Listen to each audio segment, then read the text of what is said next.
Welcome to another episode of Tell Me About Your Damn Book. I'm your host, Stephen Lomer, and my guest this week is an award-winning author, a hot sauce entrepreneur, and a stainless guy. Ladies and gentlemen, please make him feel welcome, Mr. Rob Watts. Rob, thank you so much for being here. Thank you for having me. I appreciate it. It's going to be a lot of fun. I think so. You are an award-winning writer of suspenseful thrillers. You earned 2 college degrees in the 1990s, culinary arts and hotel and restaurant management. And after a few career twists and turns, you became co-owner of the high-end stainless steel design and fabrication company, The Stainless Guys, whose work has been seen and praised in various publications such as New England Home Magazine and Design New England. After freelancing for many years as a music reviewer, in 2011 you released Huldu Folk. Am I pronouncing that correctly? Yes. Okay. A suspenseful tale inspired by your time spent in Iceland, learning the language and studying folklore. Your novel, The Crooked Roads Through Cedar Grove, was released in 2015. Your 2016 dark romance thriller, Americana, received an award from the 60th Annual New England Book Show in recognition of excellence in graphic arts. 2016 also saw the launch of your hot sauce line, Watt Sauce. In September 2017, your first collection of short fiction, Charms, was released.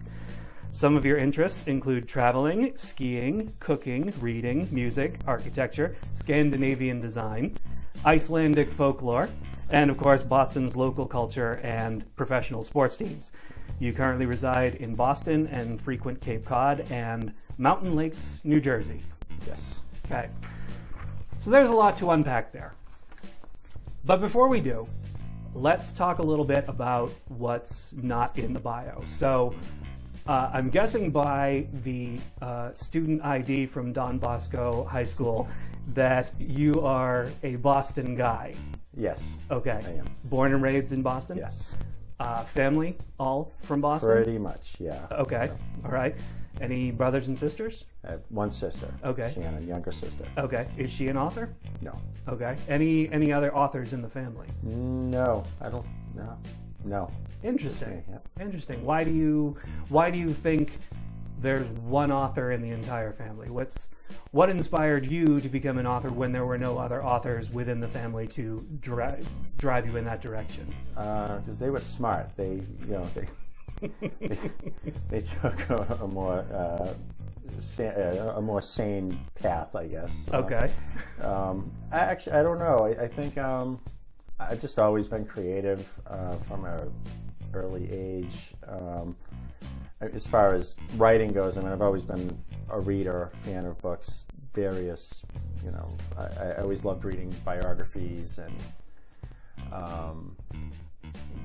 I just enjoyed reading and letting my imagination kind of run wild. So at a certain point in my early adult life, I just decided, you know what, I want to take a crack at it and just, see where it goes. What's the story with Iceland? Please tell me the story that took you to Iceland. I started visiting Iceland back in the early 2000s.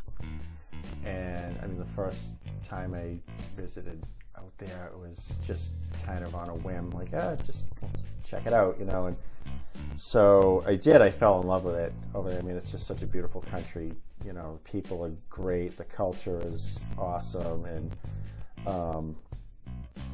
just like from a landscape perspective and everything. I mean, it's just very inspiring. I guess just in a different way than it is here. I mean, it's just so desolate, but it's beautiful. It's the weather is, in a way, it resembles New England weather. It's like the sun will be out and 5 minutes later it'll be snowing, and then dark cloud rolls over, then it's sunny again, whatever. But I really enjoy being there. It's just like kind of a calming environment out there. And then at a certain point when I was out there, I was kind of introduced to their folklore, and specifically their legends of trolls and gnomes and hidden people and everything like that. And it wasn't so much the folklore that I was hearing about, but it was the fact that almost half of the country believed it. Like it depends on who you're speaking to, but generally they say, they survey people out there. They say, do you believe in hidden people or Hulderfolk, people that will do evil things to you if you cross them? And almost half the country says, oh yeah, we believe in it. Now, whether that means they really believe it or they just figure, well, it doesn't hurt to say we believe it just to stay out of trouble, we don't want to get into a jam if there really is something bad out there. Right. But either way, I found it fascinating that just the whole topic of, when you're discussing that with people, it's, hey, do you believe it? These people like living under rocks out there and elves and whatever, and some of them just kind of give you the eye roll, but then there's a few people here and there will say, oh yeah, that's we don't mess around with that. And I'm like, fascinating. That's something I really want to dig into further. And so it's kind of been a fascination with me at that point, from that point on. So I love the local folklore out there about all of that. It's kind of some might call it dark and twisted. Mm-hmm. I just find it very fascinating. Some might call you dark and twisted. They might. So, yeah. So there's that. Living under a rock with sure. them. Yeah, there's that too. Yeah. There's a lot there. There's there's a lot to unpack. Clearly, most writers struggle to find time to write. Mm. You have Hot Sauce. You have the Stainless guys, but how do you find the time to write with all of these other endeavors that you have going on?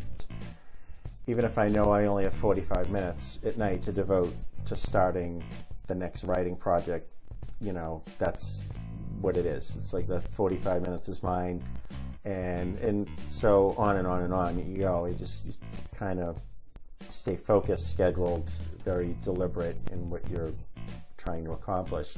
Otherwise, it'll never happen. I mean, we all have things we would rather be doing, like watching sports and or going here or there, but that's where you have to choose your battles. Right. You have to say, all right, well, you're gonna be out doing this, running around doing that, or you're gonna stay home, ignore everybody, and just work on what you need to work on for that, however long you have it.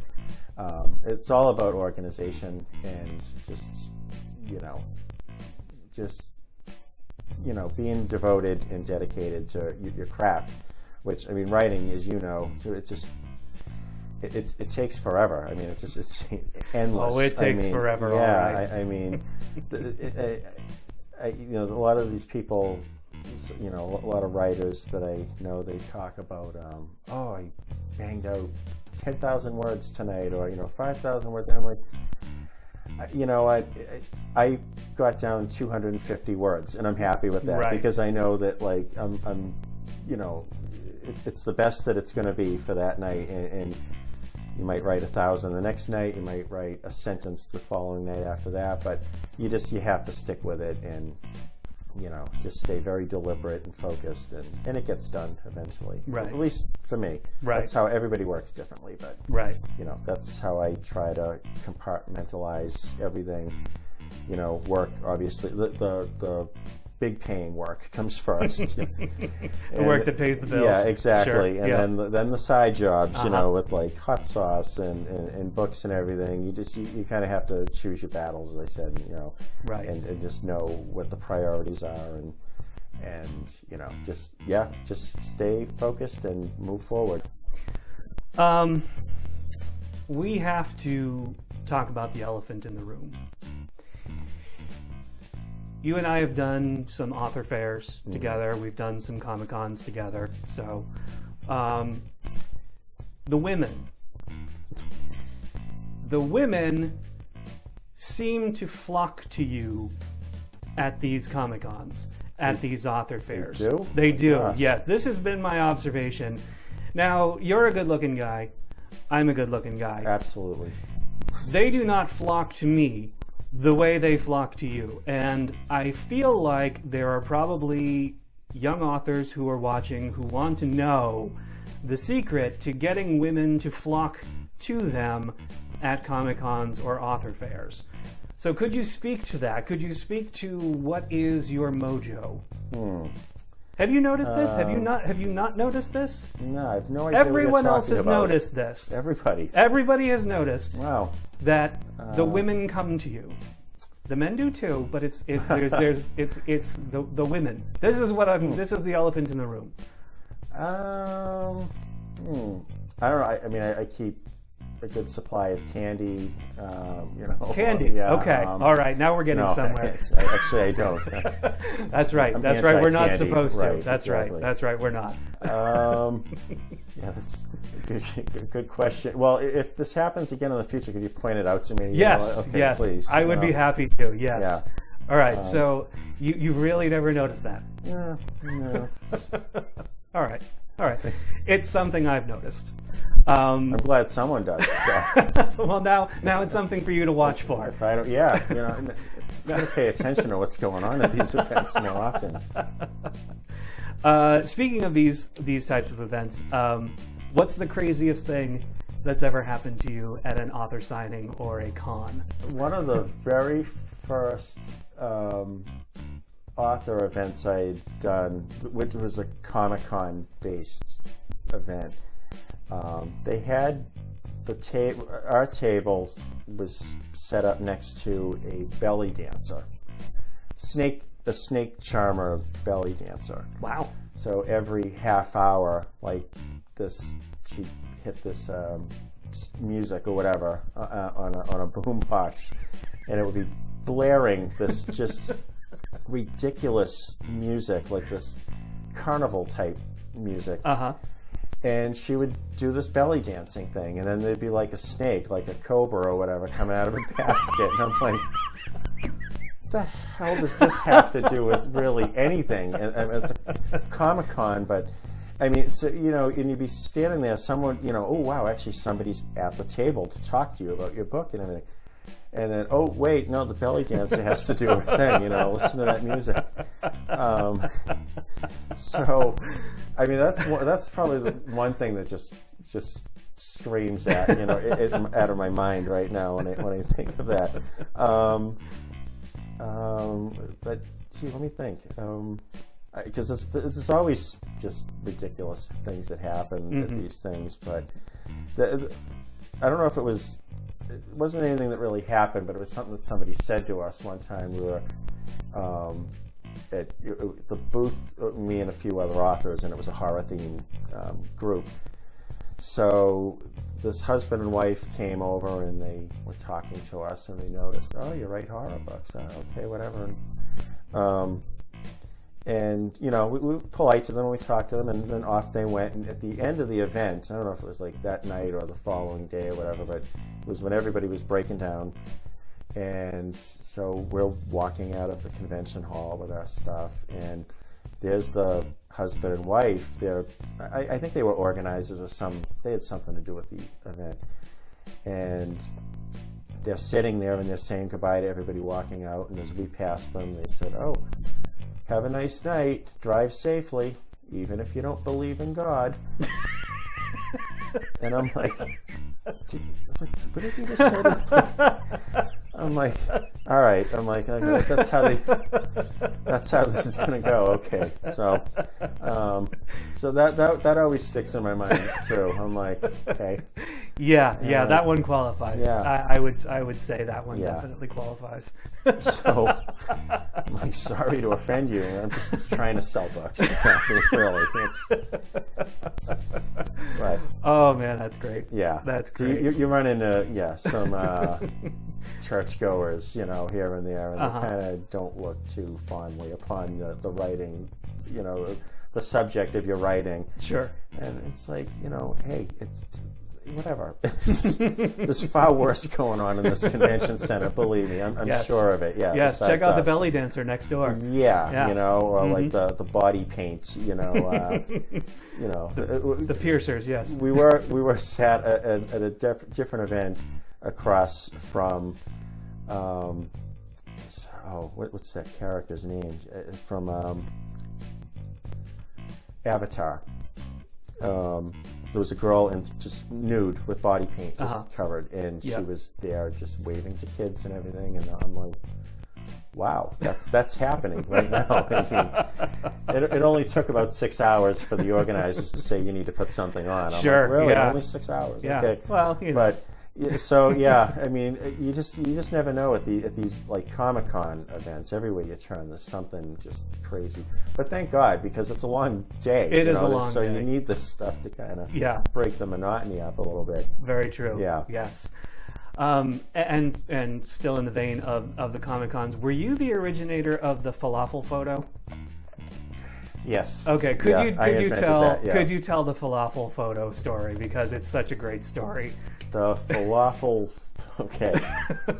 That's what I call it. We were at an outdoor event in Connecticut at the heck is it called? The Middletown Open Air Festival, and so we're at our booth, and we're right next to a food truck that was selling falafels or whatever.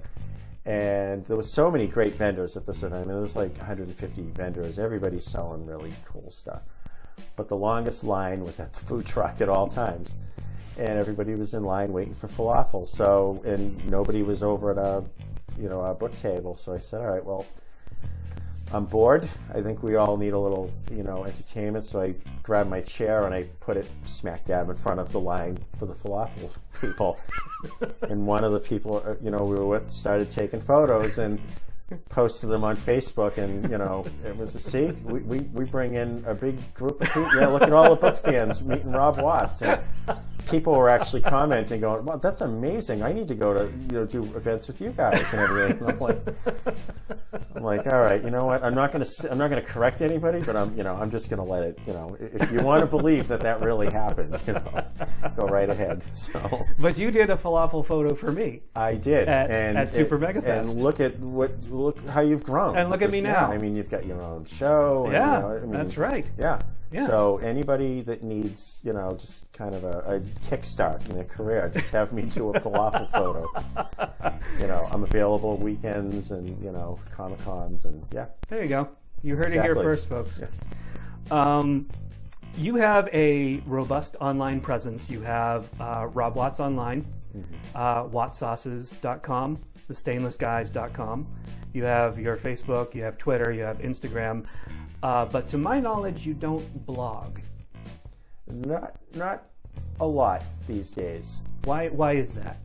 I feel it's a waste of time, to be honest with you. Okay. I think blogging and people will, they'll think, oh, he's out of his mind, he's stupid, he's crazy, whatever. But I just find that blogging, nobody's really paying attention anymore because we're in such a fast-paced social media, so much noise out there, and it's unfortunate because I do enjoy blogging because I appreciate the art of the written word, obviously, and but I just find that over the last year or two, blogging is just kind of dying off, and now it's more like YouTube and vlogging, and because it's now the visual aspect. People, and this isn't a knock on anybody. It's just the culture we're in now. It's like easier is better. I guess easier is fun. It's easier to hit a button on YouTube and watch somebody talking about something rather than having to scroll and read. And I just think that's where it's headed now. It's more visual, less reading, unfortunately. I really don't know what that's going to mean for books. Okay. Well, if it's trending toward video, that certainly makes me happy. I would hope so. Yeah. I think it is. I think you're all right. Okay. Okay, good. Are you an indie pub or a traditional pub? Well, indie now. I've gone the traditional route early on, but I love the whole process of start to finish, just on my own.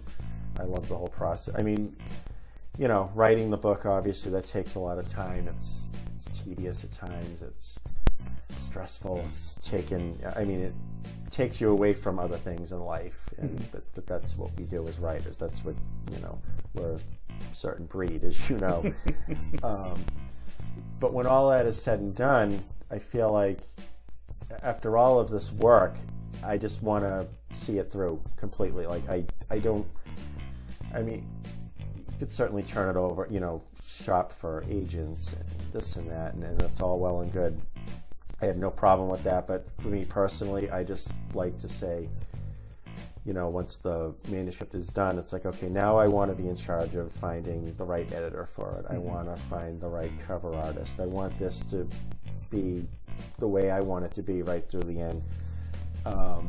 It's just a process I love. I love the whole, just, taking it by the reins completely and seeing it all the way through.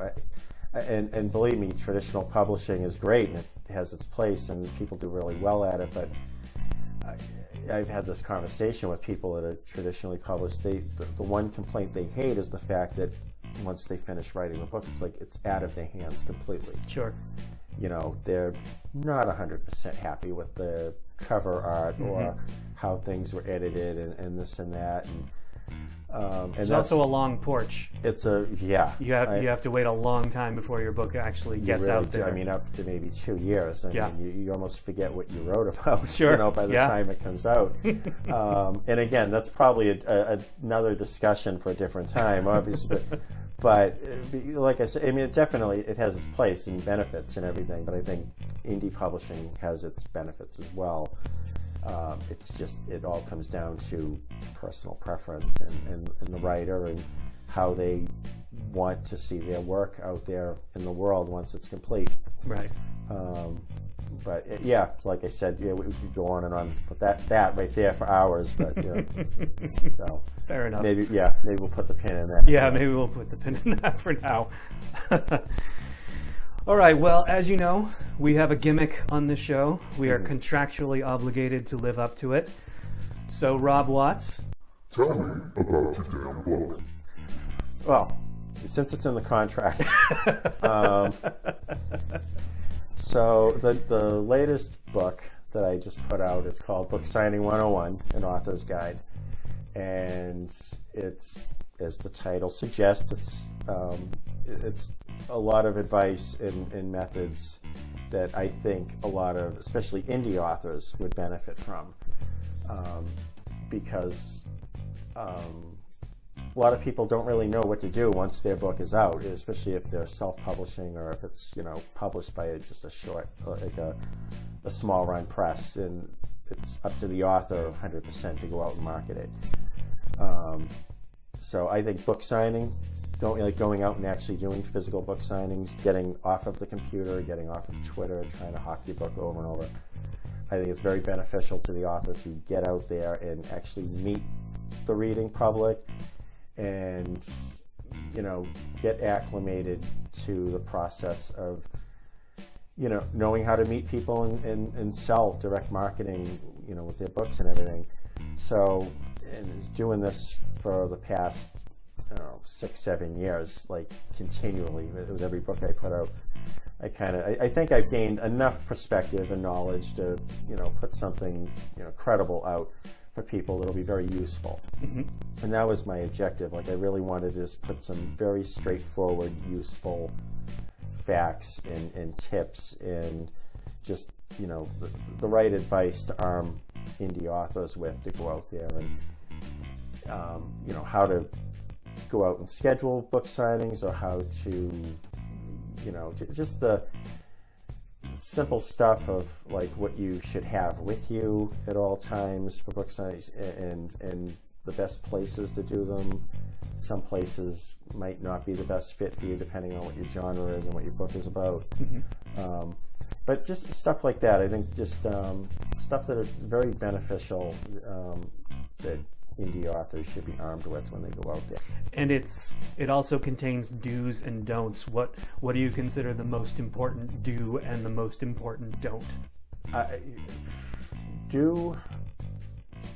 You definitely, you want to be professional. Like you want to show up to these things as if you're applying for a job. You have to have that mentality, because really you're trying. I mean, you're applying for a job. You're trying to impress the employer. You're trying to be as professional as possible, whatever. And in essence, that's what you're doing with potential book buyers. I mean, you get strangers coming to your table at all times. You know, you want to act your age. You know, they are fun, but it can't be all fun and games and goofing around and everything. Like, you really are there to sell books. You've invested God knows how much of your personal life into writing a book and whatever else you had to do to get it produced. But now here's your moment. Here's your public, and you could potentially sell more copies of your book in person than you would potentially trying to sell it online all day. You know, sending links out to everybody. Sure. So I mean, you want to kind of, you want to look the part. You know, you're an author now. You have to be presentable, and you have to. If you're an introvert, you better get over that quickly. you know. Get over it, people. Yeah, you can't hide behind your table, stack the books up, and just kind of peer out over it. Like we don't know anyone who does that. No, absolutely not. Yeah, so yeah, you have to. You really have to get comfortable with meeting people in public. If that hasn't been your thing up until now, this is a good time now to kind of break out of that cycle and kind of be a little bit more social and interactive with people, because the objective is, you've got a book that you're trying to sell, and that's really, out there in the public, that's one of the most effective ways that you can get books into people's hands. I should point out that all these things that I write in the book are all mistakes that I had made at one point or another. Right. So it's not like, I'm just pulling stuff out of thin air and saying you should do this. I mean, these are all things that, skill sets that I had to sharpen on my own. And, but now I look back at them and go, okay, there's a lot of people like me who have never done book signings or really know what to do to market themselves. And so let me kind of look back on these little gaffes that I've made in and fine-tune them for the benefit of the book and for the benefit of the authors that are reading them. And hopefully they gain something from it, and yeah, it serves as a useful tool. Nice. Nice. I will also point out a great way for authors to get their faces out there and get people to like them is to come on, tell me about your damn book. They should. I'm just saying. I 100% agree with you. It's an observation yes. I've just made. Yes. I mean, we have a production assistant that gets me water, We are first class all the way. It is. We are. And back in the green room, I was just talking to your lighting assistant. Yeah. About Jerry. Yeah. He's a good guy. Yep. Good. So we come to a segment called Questions from the Great Unwashed.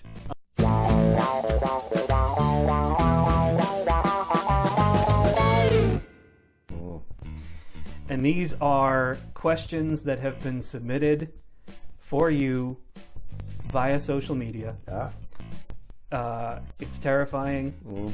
You know how stupid people are. Absolutely. So it's up to you whether or not you want to answer the questions from the Great Unwashed. Okay. Are you game? I'm game. All Why right. not? All right. Tell me to stop at any time. We've come this far. We are this far down the rabbit hole. I'll hit the eject button if it gets a little too dicey. Okay. There you go. Okay. Fair enough.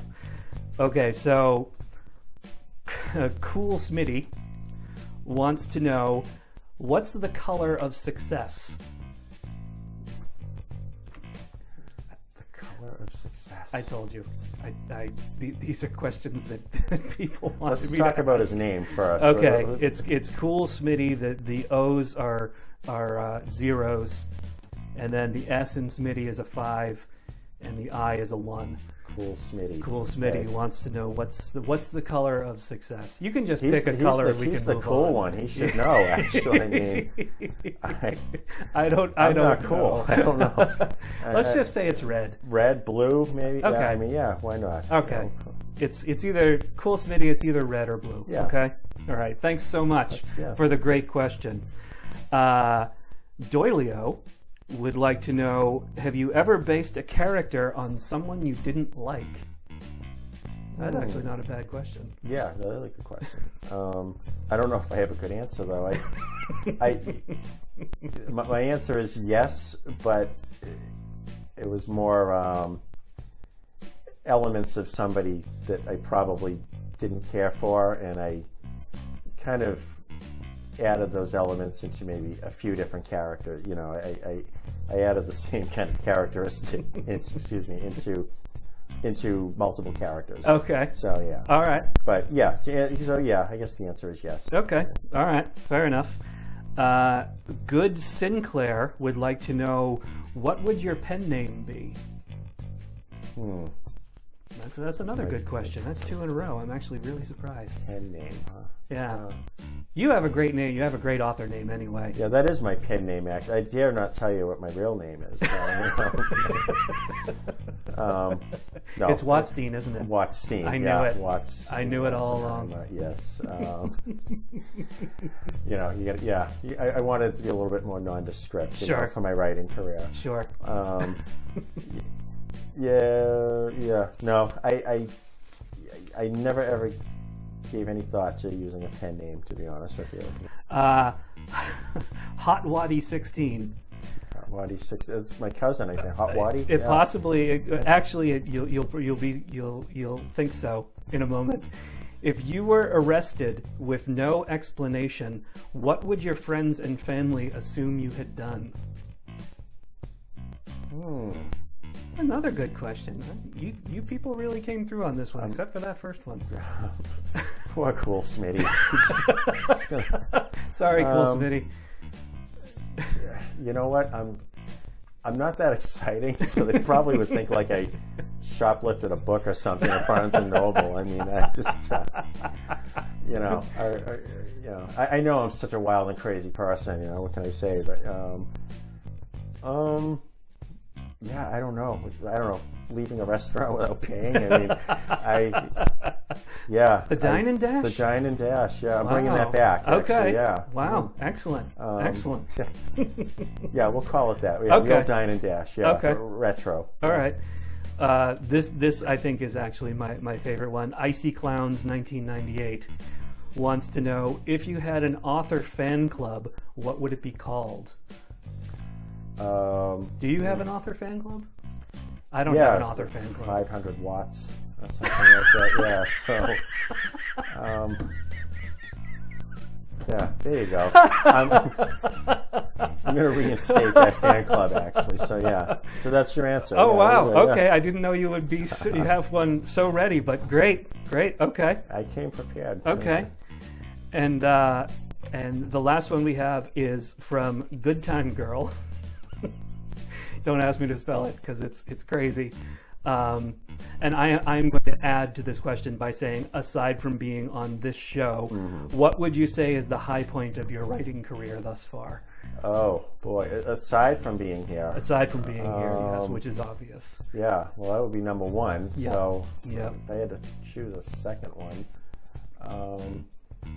well, I won an award last year, so that was a high point. Okay. For something I wasn't like aspiring to do. It just kind of happened organically. I wrote a book. I designed a very unique book cover for it. It was a vinyl album that plays on a turntable. And I figured, okay, I'm just going to release it in a limited edition, and sell it out and move on to the next thing. And a friend of mine said that's like award worthy. Like you should submit that to some, award people or whatnot. And so I did. And then again, it was just like, okay, I'll submit it, but nothing's going to happen. Off I go with my next project or whatever. And then, months down the line, I get this notice saying, you've won an award for that book. So the ceremony is here, and ceremony. Whatever. Yeah. Nice. Yeah, at Boston Symphony Hall. Wow. Yeah, so it was fun night. Cool. All right, final question. I found this online. I thought it was great. It's 100 years from now. We're all dead and gone, hopefully.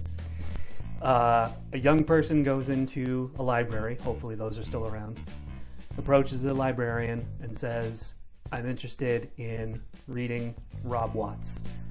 What does the librarian say about you?